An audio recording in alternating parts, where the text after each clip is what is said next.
आप physical therapist हैं, हम उसका जिक्र कर रहे थे। न्यूरो से बहुत इसका ताल्लुक भी होता है Halima, if I am not, आपको क्या हो गया, न्यूरो से इसका बहुत ताल्लुक भी होता है। कभी कभी आपकी वेन खिंच जाती है तो स्पाइनल इश्यूज भी आपको उससे भी हो जाते हैं। I am going to ask मेरे वालिद साहब का कि वो अल्हम्दुलिल्लाह, किसी की नहीं सुनते, अल्हम्दुलिल्लाह रब्बिल आलमीन, वो जो उनकी दिल करता है वो करते। तो हम मरी जब गए तो उन्होंने बहुत ट्रैवल किया, और वो क्योंकि उनको लगता है कि he is back in 16-17 years old, तो वो एक पहाड़ से, एक पहाड़ से दूसरे पहाड़ पे वो गए और पैदल गए वो, ठीक है। तो अम्मा ने उनको मना भी किया कि now you not in that age कि आप इतनी दूर पैदल चले, और वो लिटरली बहुत ज़्यादा रास्ता है, और उस स्लीपर्स पहन के निकल गए अपने रिश्तेदारों से मिलने के लिए। अब जब वो वापस आए तो उनके गोडे, वो उठ नहीं सकते, ना चल सकते, अब उनका पैर भी स्वेल किया हुआ है। What possibly can be that thing? क्या वो कोई नर्व खिंच गई है, पैर स्वेल है, और वो अभी भी थोड़ा लगा के चलते हैं, हालांकि उनको टैबलेट्स भी वो खा रहे हैं, दवाइयाँ भी खा रहे हैं, क्रीम भी लगा रहे हैं, but it's not getting fixed. हाँ, देखिए अब जैसे आप उनकी बता रहे हैं कि जो है उनकी स्वेलिंग भी हो चुकी हुई है पाँव के ऊपर, तो इसमें सबसे जो पहली चीज़ आती है वो ये चीज़ आती है कि आपके ना मसल्स के ऊपर कुछ स्पाज़म हो जाता है। कोई भी इंटरनल, कोई भी लिगामेंट वगैरह की जब इंजरी हो जाती है ना, तो उसके ऊपर सबसे पहला जो रिएक्शन हमारी बॉडी देती है वो स्वेलिंग देती है। अच्छा। तो उस स्वेलिंग को ये होता है कि फिर आप ऑब्वियसली उसको आप इस तरह से ट्रीट नहीं कर सकते कि आप उसको लेट इट गो कर दें। कुछ केसेस होते हैं जिसमें आप ना ये कर लेते हैं कि एक्यूट केसेस हैं, थोड़ा सा आपको पता है कि थोड़ा सा हाथ मुड़ गया, पाँव मुड़ गया, थोड़ी देर बाद स्वेलिंग ठीक हो जाएगी।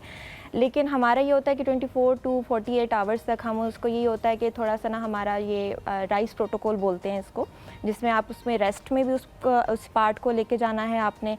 उसके अलावा आइसिंग सबसे इंपॉर्टेंट चीज़ होती है स्वेलिंग को कंपनसेट करने के लिए। उसके अलावा जो है वो कंप्रेशन है, अगर आप देख रहे हैं कि ज़्यादा एरिया इन्वॉल्व है उसके बीच में, तो फिर आप ये करते हैं कि उसके ऊपर आप उसको कंप्रेशन दे देते हैं, कुछ इस तरीके से स्टॉकिंग्स वगैरह मिलती हैं वो यूज़ कर लेते हैं। और उसके बाद जो है एलिवेट, जैसे आप अगर उनकी फुट में या उनकी लेग कपड़ा लपेट दे जो मिलता है ताकि कंप्रेशन हो, उसको टाइट कर दिया जाए। अच्छा। उसके बाद जो है वो आपका एलिवेशन, अगर बहुत ज़्यादा स्वेलिंग है तो अभी आपका जिस तरीके से सिटिंग पोस्चर होता है, हम लोगों की लेग्स जो होती हैं वो लेटे हुए सीधी होती है, हाँ, उसमें ये होता है कि थोड़ा सा ना आप उस पोर्शन को थोड़ा सा एलिवेट कर दें, ताकि जो आपकी जो होती है ना हमारी ग्रेविटी होती है वो उसमें से थोड़ी सी एलिमिनेटेड फैक्टर दे। उससे ये होता है कि स्वेलिंग पे बहुत ज़्यादा इफेक्ट पड़ता है और स्वेलिंग जो है वो डिक्रीज होती है। तो गोडा कैसे ठीक होगा? घुटने का भी यही होता है कि आप ना जिस तरीके से भी आपका पोस्चर, हम सिटिंग पोस्चर में बैठे हुए हैं, तो उसमें ये चीज़ आ जाती है कि अगर हमारी एलिवेशन इस तरह से, उनको कहें कि रेस्टिंग पोजीशन में अगर वो रहेंगे अभी, लेकिन टाइम डिपेंड, इस पे ये भी चीज़ आ जाती है कि टाइम कितना हो गया। अगर 24 से 48 आवर्स हो जाते हैं, फिर हम उसके ऊपर आइसिंग अप्लाई नहीं कर सकते। फिर उसके ऊपर आ जाता है आपकी हीटिंग, ठीक है, फिर आप उसको हीट अप करते हैं, उससे ये होता है कि स्वेलिंग कंपनसेट होती है।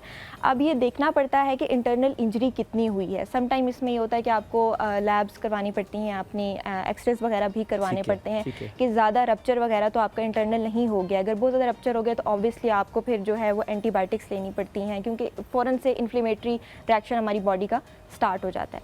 तो उसको कम करने के लिए यही होता है कि हमने साथ में मेडिसिन भी लेनी होती है। लेकिन सिस्टम फाइट नहीं करता इस एज में, क्या वो कमज़ोर होता है? हमारा जो इम्यून सिस्टम है ना, देखिए अब एक, अगर आपका इम्यून सिस्टम की तो बात तब आती है जब आपकी नॉर्मली एक चीज़ वो चल रही है ना, लेकिन अगर एक चीज़ का इफेक्ट हो गया है आपकी बॉडी के ऊपर, कोई रप्चर हो गया है, कोई भी आपकी डिजनरेशन हो गई है, फिर ये देखना पड़ता है। अब हर बंदे का इम्यून सिस्टम भी डिफरेंट है, ठीक है, और विद एज जो है आपकी डीजेनरेटिव चेंजेस बहुत ज़्यादा आना शुरू हो जाती हैं, उसमें इम्यूनिटी आपकी वीक वैसे ही होना शुरू हो जाती है।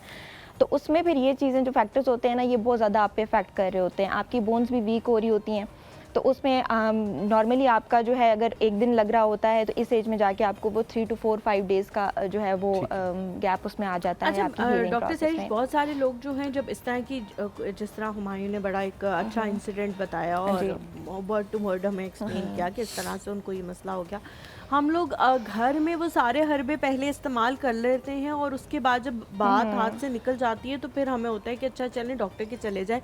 वो भी अगर पेरेंट्स मान जाएं या इस तरह की चीज़ हो जाए तो फिर डॉक्टर के होता है, वरना हमें होता है कि घर में ही ठीक हो जाए।